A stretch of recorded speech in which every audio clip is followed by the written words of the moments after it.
I know Raiders week hits different. Man, man, you know what, man? I feel pissed off, and I'm not even playing. I know what this week means. I've seen it too many times. I played them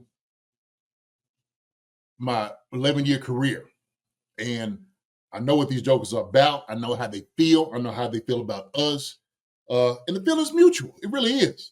Feeling is absolutely mutual. So we understand there's going to be some nastiness go on Friday. So if you see a fight break up, if it breaks out, don't be surprised, okay? And I'm telling you, now, Newt, I'm as cool as a cucumber, baby, all right? But I do get pissed off. You know what it is? It's fire under control is what that is, okay? You got to do that because you can't play above out of your frame like that. But you do have to have a focus, a laser focus, and I know these guys are going to have it. I said the Raiders going to be pissed off because of Thanksgiving. Well, the Chiefs are pissed off because of what they did last week. They pissed off with that, Marcus. This past game against Carolina, they know it shouldn't even been close. They know that. You best believe, man, it's going to be some tumbles, some punches thrown.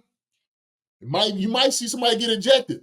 I'm telling you. But look, and if it gets out of hand, which I'm thinking it will, you absolutely going to see somebody either get ejected or it's going to be a whole lot of flags flying around. Okay? We talking about Thanksgiving, we dealing with some turkeys, baby. We dealing with some turkeys out there. So, well, you also got to factor in the fact that we played them at Christmas last year, and they really rubbed it in. The Jack Jones intercept pick six, doing the peace sign at Mahomes. They stole Christmas. The Raiders stole Christmas from Kansas City last year and all our fan base. And then the season's over because of that win.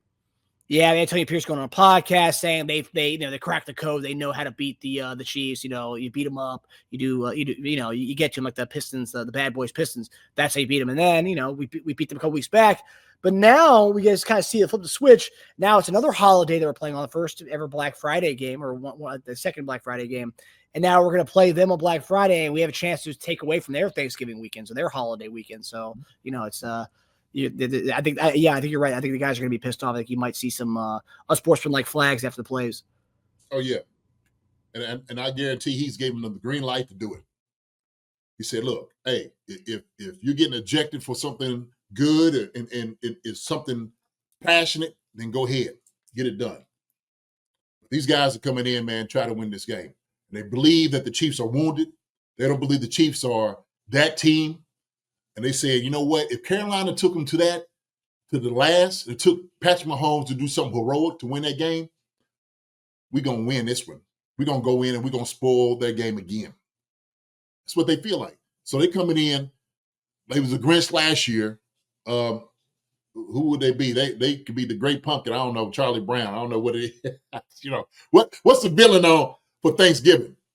Yeah, there's not many like Thanksgiving like movies. They're like there's not many Thanksgiving movies anyway that have like a kind of a good guy bad guy situation, huh? I mean, there's planes, trains, and automobiles, but really there's no bad guy in that. Just the transportation system of the country. I don't know, but the Grinch. Well, Grinch has got to go. Chiefs are going to make Grinch grow a heart this year, and they're going to send him back to Whoville. Send the Raiders back to Whoville this year. That's right. So we're ready. JD, you mentioned like just that they kind of see us, close to Carolina last week, and they kind of see like a wounded being right now. Yes, we're 10-1, but we show some vulnerabilities, and you think Antonio Pierce is going to exploit that. But I wanted to ask you. So Antonio Pierce had a press conference today, and mixed bag on Twitter. Some former players are saying, "Oh man, he lost the locker room." You say stuff like that.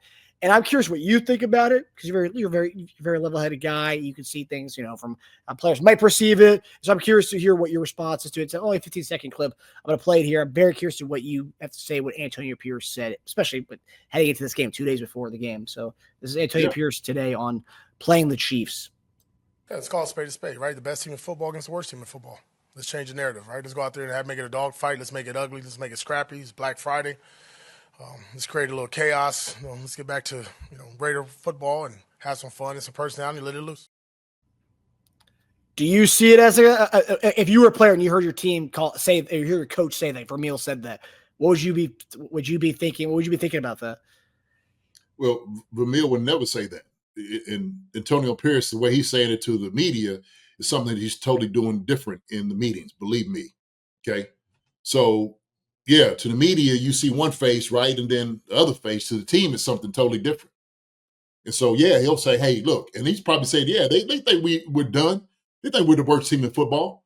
But we're going to go and prove everybody wrong, especially on national TV, only game playing right there with the NFL, with the Chiefs and the Raiders. We're going to put a display on. That's what they're going to do. So we understand it. These are the games you play. That's it. I mean, like I said before, Antonio Pierce, there's nothing soft about him. All right. I know who Antonio Pierce is. And he's knowing, and he's telling everybody, we're taking them to task. We're going to go in there and we're going to beat the Chiefs. That's what he's been saying in the locker room. So he's poking fun at the media and all the analysts and everybody out there who's sitting there saying that they're done and they're going to play for Shedeur Sanders and all those things, right? Yeah, okay, sounds good. But like I said, Marcus, in the NFL, guys are just not built like that. Antonio Pierce is a product of hard-nosed football. That's who he is. He ain't backing up from nobody. So, yeah, hey, the media, oh, well, we're going to go in and we may win, or I don't know. And we might try to hold them to, 14 points and maybe make it a good, man, he's spitting fire. He's spitting fire in the meetings. I promise you that's what's going on. So, he knows everybody's going to get that sound bite and they're going to play it. Right? It's a great sound bite for sure. But yeah, at first I saw the quote. I didn't actually hear him, see him say it. Obviously, yeah, it's a little tongue in cheek there. You can tell he's obviously we're the bad team. They're the great team. It's called spade a spade. So I get that. And I don't think any player is going to see that as one of these. But it was interesting to see some players online say, oh, yeah, he's lost the locker room with a comment like that. It's like, it would be like Andy Reid coming in and saying this week, like, yeah, man, we're 10-1, almost got beat by Carolina Panthers. We're a joke. We're frauds, right? That's what everybody thinks we are. That's kind of in that same vein. You know what I mean? And if everybody took that serious, man, I don't think they really understand. So, yeah, they should know better. If former players say that, they should know better. They should know better. Mm-hmm. Yeah, and Raiders 2-9 right now. So, obviously, a team like that's always a difficult team to play. They have nothing to lose. Coming there, 2-9 already. The season's over. And I think if we win, and there's something that has to happen this week, so some other games have to happen, and they can be eliminated from contention this weekend with the loss. It pretty much eliminates them with a couple 5-6 more weeks to go. So, 5 more weeks to go. This might be the breaking point for them to say, maybe we could salvage somewhat of the season. Okay, let's build on things right now. If we don't make the playoffs or make the playoffs, we're going to spoil somebody else's fun. That's what's going to happen. And who's better than the Chiefs, right? Who better than to break the Chiefs up or make them look like, they're not the juggernaut that everybody know they are. So, hey, we're going to be ready. Ain't nobody falling for that. Nobody. If we know one game that the Chiefs and the Raiders going to have ready to play, it's against the Chiefs. Okay? Like I said, they can lose every game on their schedule. The Chiefs, that's the victory they need. So, yeah, different different mentality when it comes to seeing red on the calendar for the Raiders. JD, obviously the big news for the week. Obviously, DJ Humphries, we saw him in today in his press conference, which sounded amazing. By the way, I don't know if you got a chance to listen to his presser at all, but he sounds like a pro's pro, which is great to have him in the locker room.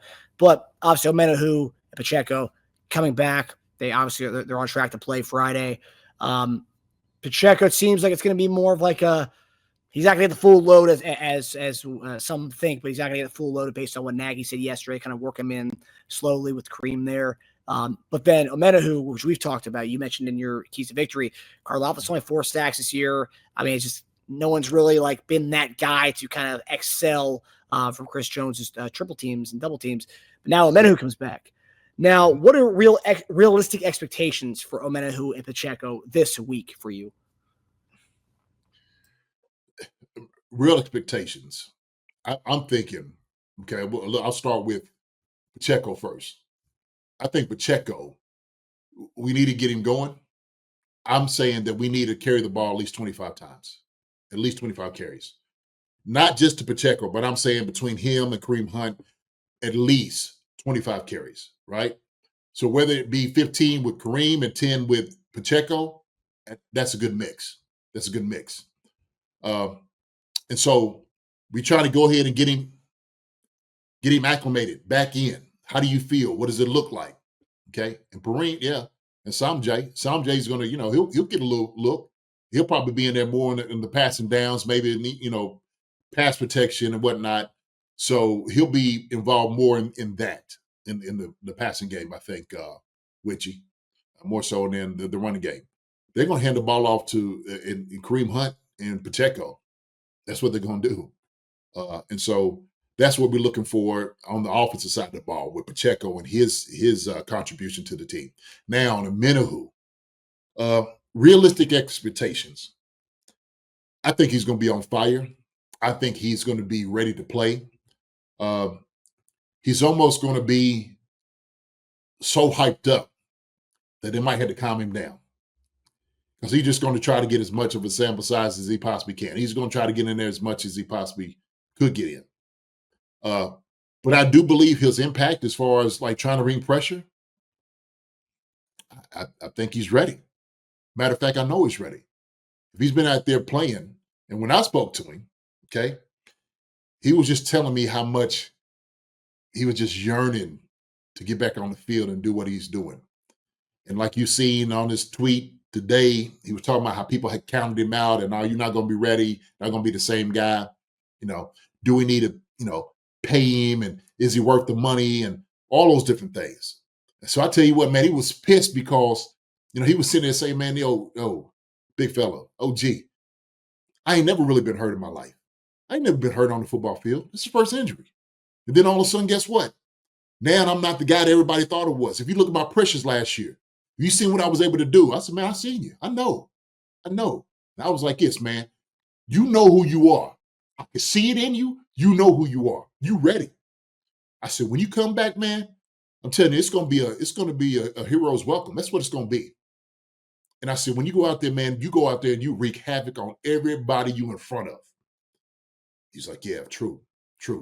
So when we sitting there, and I'm talking about eye to eye with guys, and you sitting there, and and I tell you what, man, I played against some of the best. I've been and played with some of the best. He's got everything about him, man, of those guys. He does. And so he ain't out there to blink. He ain't out there just to buy his time. Charles Omenihu's out there, man, to come wreck shop. So expectation, sure, maybe 1.5 sacks, but I'm looking for him to get some pressure. He's trying to make a change in a pit impact immediately, Marcus. Immediately. So it's going to be good to have him back. It's going to help out, man, also too in the secondary when we need to go ahead and get some pressure on Aiden O'Connell, right? So that's what I'm looking.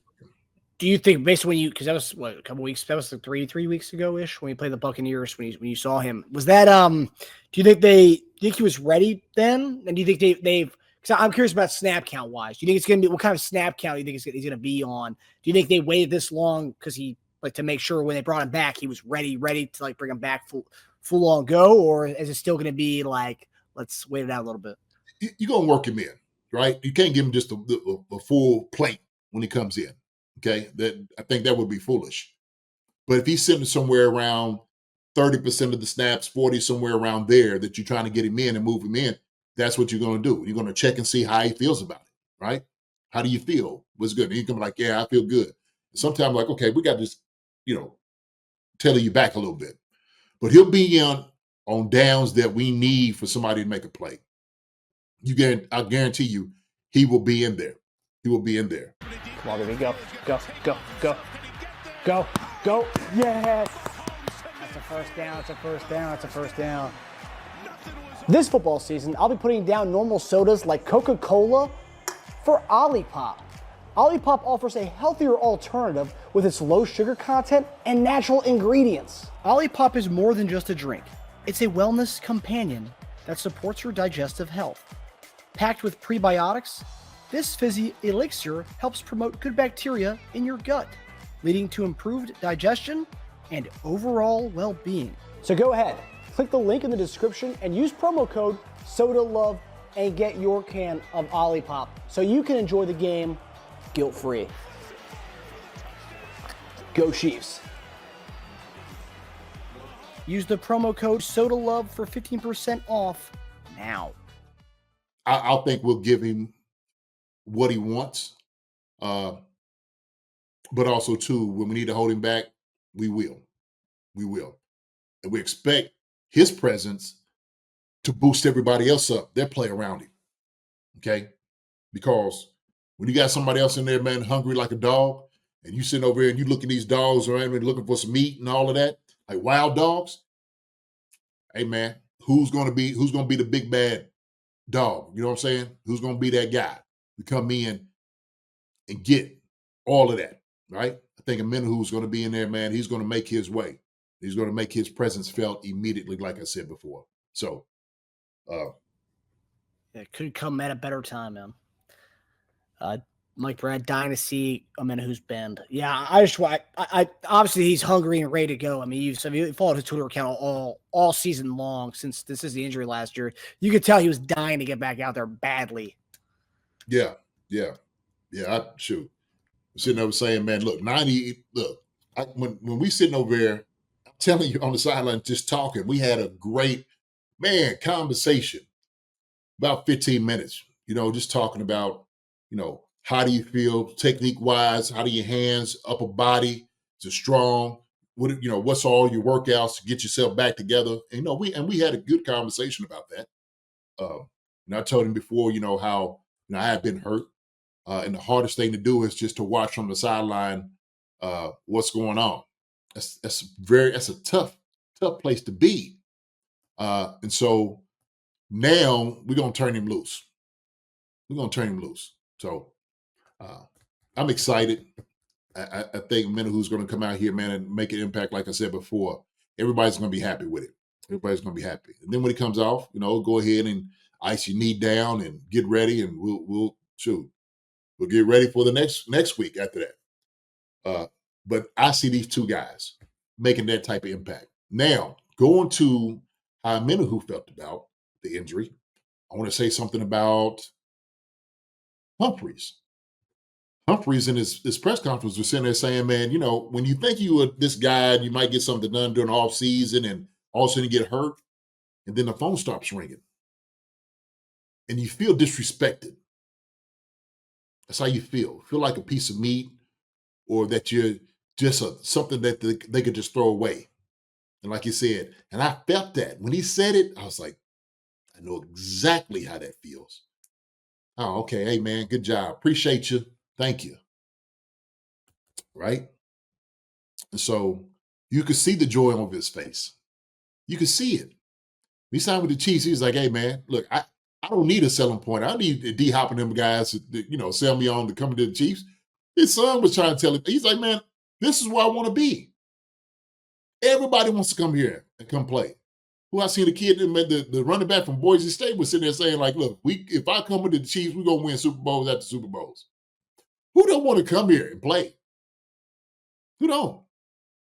Only people who don't quite understand or who don't want to win. So that's why it's hard for guys to leave, man. Dang, God, they like, oh, man, come on. You can't find no more money? You can't. No. This is the best organization in football. Yeah, he said in that press conference, he said, like, as soon as he came in there, he said everyone was so, like, welcoming and open arms to him. And he said, especially for someone who's been on the same team for as long as he was, to come to a new team, he said everyone was just so easy. Yeah, all pros coming up to me. Everybody was coming up to me. He goes, it was really nice to see, like, to have that welcoming to the Chiefs. Hey man, we said this. When you start winning and you go on to a winning team, all the food tastes good, the flowers smell a little bit better. You know what I mean? It looks like there's a rainbow in the sky every other day, and it's happy and it's a little sunny, and the people are cheerful. And it's what you get with winning. So when you come in, it's like, hey, come on in. You won't, we're gonna give you a nice little, scarf and some coffee and enjoy yourself, kick your feet up, and it's a whole different atmosphere. It's a whole different atmosphere. But when you're sitting over and you're trying to fight for wins, you're just trying to make yourself happy. You try to manufacture something to get you up to play. It's just different. It's different. So you're sitting over there and you sip on your coffee. Is that mint? Yeah, we got mint here. Oh, okay. Delectable. Thank you. Oh, here, you want like a little treat right here? Oh my, I'll take that too. So that's what he's getting. He's getting the royal treatment. Why? Because everybody at the Chiefs, man, is royalty. You've come into the kingdom, baby. So you here. You deserve to be here. So tasty. He's gonna love it. He's gonna love it. He already does. You see the smile on his face. That's like, man, he happy. And you can tell, 30, I want to be here. He wants to sign a long-term deal. You guess, I promise you. Matter of fact, he was sitting there saying that. This is the place he would like to be. So we talked about the other day. We think, he's 30 years old, and if he shows he can stay healthy for these next few games and when we go to the playoffs, that's a guy that you could definitely, we had to yes, we drafted Kingsley. Yes, we had Wanye, but the fact that it's been kind of up in the air, if he can just come in and just take the job, and the guy, he wasn't a Pro Bowler just not too long ago, and he's only 30 years old, just to stay healthy, he could be that guy. And hopefully he shows something. When he talked today about how he's just going to go out there and do his thing. By the way, JD, one thing I love that just stood out to me, I know you and I, go back as far as pro wrestling. I love the tape around the hands, man. Wanye doesn't do that. We don't really see that much anymore. Many players do that anymore. He still the tape around his fingers and stuff. I love that. That's a different look. When you have tape like that, when you have a look like that, it's a tough guy look, man. I love that. Oh man, I heard when he clapped his hands, something sounded like cinder blocks. I'm like that yes. That's there he is. That's the guy. Likes to get grimy and dirty. Okay, right there when he's in the gridiron. You know what I'm saying? That's what he wants to do. So when he's in the trenches, man, he gonna tune some suckers up. Yeah, that is that like the whole and look. Absolutely, road warrior. Yeah. So Mike Brennan said Kingsley and Morris keep improving. They can take over the right tackle spot if Humphreys locks down the left tackle spot. Juwan Taylor is making a lot of money. I don't know. I think we can't get out of it next year. So at least maybe in 2 years' time, they can maybe get out of that if they see fit there. We ain't gonna have that conversation right now, Marcus. Hey man, listen, let's just deal with one step at a time, baby. Juwan Taylor may still be here. I don't mind that at all. So no. I don't mind. I don't mind either. I'm just saying for his right tackle spot if Humphreys is locked down the left tackle spot. But we'll get to that at another point. We have Taylor here for at least 2 years based on his contract. Yeah. Hey, the Joker just got here. You still got to see what he can do. So he has a special half wide rules for Knuckles, old school. Mm-hmm. Yeah, he's tough SOB for sure. But it's just him saying I could bring a lot of the veteran presence to some of the young guys there, like the Wanyes of the world. I thought that was great. And then also too, when he just said, "I'm going to do my job. It's up to Andy." It's not my job to make me the starter. It's up to Andy Heck for them to see me and put me in. He was like, "That's not my job to make that decision, but I'm just going to do my job, and hopefully they'll pretty much see him as the guy." When you come into an organization, okay, they have expectations for you. One of the things that they look over and they do their homework on is what type of person you are. And this is why it was so hard for me to listen to hearing from somebody like the quarterback that was with Tannehill. Okay. I'm not here to make anybody's job easy and stuff like that. They doing their homework. If you got young guys, it's going to take over. Okay. they want to make sure that this competition, that you still helping your guys out, the guys behind you. You want to help your teammates out. You want to give them as much information as possible. Just in case you get hurt and something happens, you want to make sure that they're ready, okay?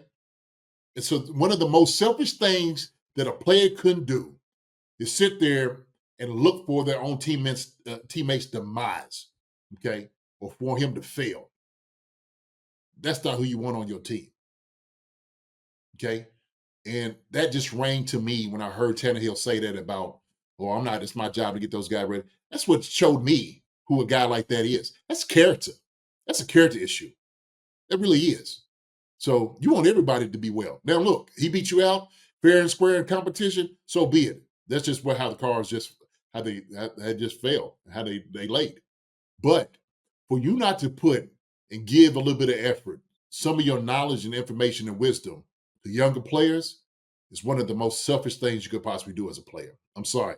That's my opinion on it. That's a lot of other guys' opinions on it too. And look, you can challenge them. I get that. There's nothing wrong with doing a challenge in competition. That breeds excellence. But also too, if you're not in there and not helping the guy out, you're not playing a team sport, man. This ain't your brother like it should be. Okay. Here in the Chiefs and the kingdom, it's family, is what that is. Okay.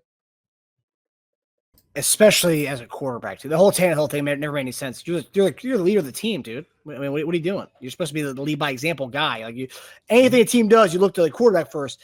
And if your quarterback doesn't want to be the teacher, the vet guy for the younger guy, then why would your right tackle want to do that? Why would your linebacker want to do that? Well, why would anybody want to do that if my quarterback's not leading by example and doing that? So that whole thing never made any sense. It was very insecure and just rubbed me off the wrong way. Starts with them. That's why when we was talking about trying to get DeAndre Hopkins here, we knew he had it about him. You know, when we spoke about it, when we were sitting over here and everybody was saying, well, at least some people were saying, well, he's not going to help the young guys out. I'm saying, y'all don't know who this guy is. We know he's going to help guys out. We know that. How do we know that? Because we had his coach on the show. They gave him high praise about his character and who D-Hop was. And all of us sitting there saying, man, we can't wait to get this guy here, man. We can't wait to get him here. So, and that whole thing was so weird because there's never ever a story about that. There's just people just saying that. People just like making it up out of thin air, like what? Based on what? Because he never said that. I don't want to be a mentor to anybody else.